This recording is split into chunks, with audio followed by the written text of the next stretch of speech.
To preface this, every team obviously has their dedicated roles of people, right? So you have your support player, you have probably one or two slayers on your team, you have some midline support. Maybe sometimes they play a little bit more aggressive, maybe sometimes they play a little bit more supportive, one of the two. And then you have an anchor, right? Where that, or more of a backline, or maybe that's even a midline.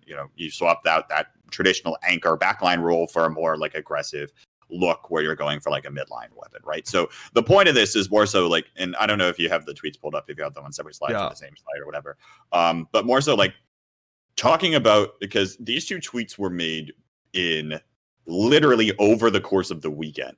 Well, Tara says, I wish we had more people that were one tricks, and Sendo comes online and says, I think we should start implementing weapon bans in tournaments. So those two inherently cannot coexist. So I guess my primary question is, which one is more valuable for the team? Is it having a one trick, or is it having a little bit more flexibility? And then which one should be tested in terms of skill? So I guess, Jared, Ninja wanted to hear from you first, and maybe what you consider yourself in terms of that little area.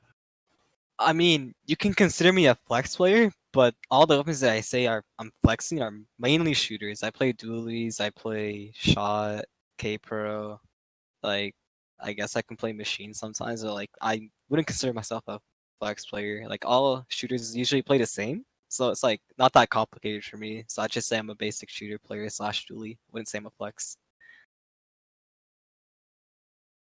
Okay, so then which do you think is more valuable? Do you think, and maybe you two have differing opinions, and I want to hear this, I want to have this conversation, which is more valuable?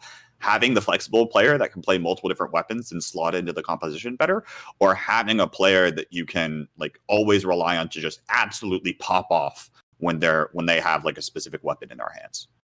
Well, I think it's better just to have them play what you want. If you're playing a one trick, that's perfectly fine. You any composition I feel can work, which is why I also don't agree with the banning weapon thing, because there's no weapon that's so polarizing that you have to ban it or whatever. CJ.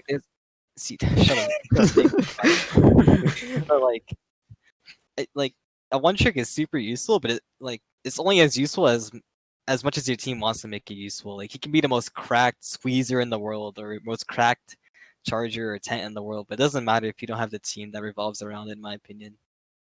Yeah, I think that's a really great point in my opinion, because I think, again, you could have, let's take Inkbrush, for example. So you could have a crazy OTP Inkbrush player, but I feel like if you kind of slap them on a team with, I'm just trying to think of a not a great Inkbrush comp, maybe Heavy Remix, and then maybe, I don't know, a Machine player and a 10. It doesn't sound like the worst comp in the world, but you don't have any bombs. You don't really have the greatest specials for rank contest. It was a very off the brain kind of comp that's kind of good, but also lacks a lot of things, if you know what I mean. So I feel like it is important to, again, as you said, have the team play around it, because I feel like when you look at a team like Sayonara, you have Bagel, who is, he's a one trick at Nautilus, and I mean, he's playing mini-net a lot now, actually, and doing really well with it, but kind of mainly focusing on the Nautilus side. And when the team plays around it, it can come to a large success. I was going to say, actually, Bagel, being a Nautilus one trick, do you think how much do you think, because obviously it has helped you, but how much do you think dedicating yourself to this one weapon has helped you? It's mainly about me knowing the matchups against other weapons and what maps are good for Nautilus or not. And that's mainly the main reason why I'm picking up mini and stuff, because it's Nautilus kind of bad in zones. It doesn't really paint, it just relies on kills, and zones is not really mode for that. And I've also been trying out other weapons past month, Explosher and Tri-Slasher, K-Roller, K Junior, and stuff like that.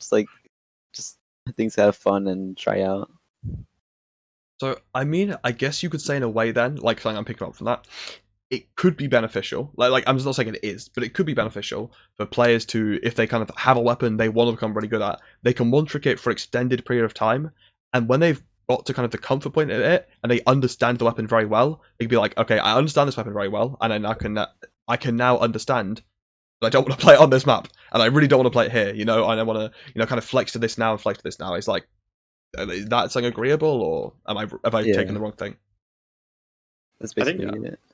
Yeah, that's the important thing, is like identifying those weaknesses in that comfort weapon, right? And then it's like, what other weapons could potentially be good? Can I go try some of those out in like a scrim or even a competitive environment? And I think that'll just like help propel you on forward, right? So I think like the inherent idea of one tricks is not bad, and I think to Terra's point, it could help like fundamentally help you understand the game better, or at least from like your perspective or like your role on the team. You know, what is your role as the Nautilus, as the Charger, as, you know, whatever. What exactly is that? What kinds of positions are you taking? Things like that, and what kinds of things are you helping do to propel your team to victory? To Bagel's point, by the way, Bagel, that's some you mentioned something very subtly, but I want to go back to. Are you going to tell me that zones is actually not deathmatch?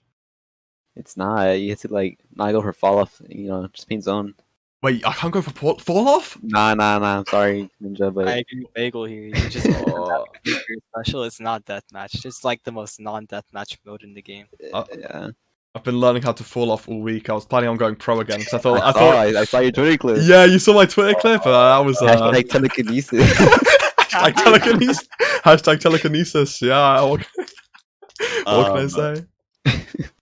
But no, I mean, like, Let's pick up sometimes where I'll make you a pro player again. You need to come back to this scene. Yo. But no, that, like, by the way, so separate comment.